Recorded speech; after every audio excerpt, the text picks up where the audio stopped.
Hey guys, how's it going? For today's video, we're going to talk about the 35mm f1.4R. The 35mm f1.4 was released back in September 2011 alongside with the X Pro 1. There's something special about this 35mm. What I mean by special, I don't mean that it's a perfect lens. Not by any means. It's quite flawed, in my honest opinion. The focus isn't great. It misfocuses quite a bit because of the fact that it's just an older lens. When I say that this lens is special, when I say that, it doesn't mean that it's perfect.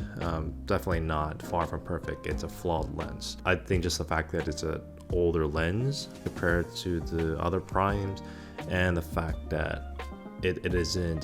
This is probably the second prime lens I've owned aside from the 56mm f1.2.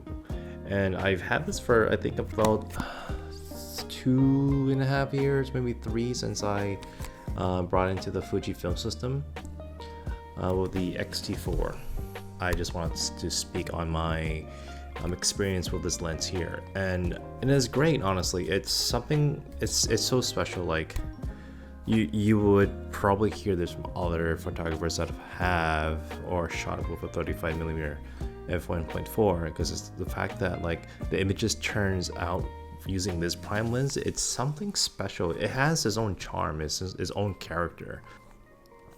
I find that this prime lens is on my camera 90% of the time, and the fact that it's so like light and compact, which is like a big bonus for me, because that way that when I do street photography or I do like portraits, I've used this quite a bit for my portraits and weddings, because of the fact that it gives me more room to work with versus me using like a 56mm f1.2 when it comes to portraits, because like if I'm in a tight space, I can't use like the 56. There's no way, because I don't have enough room, right? It's way too tight.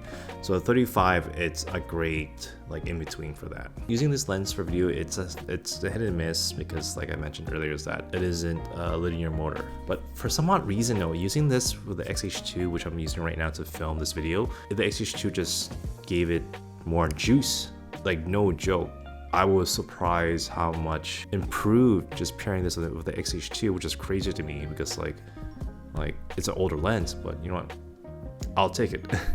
This lens here isn't obsolete because of the fact that Fuji released a 33mm f1.4 last year, or is it this year, or whenever that happened. Well, yeah, have a look.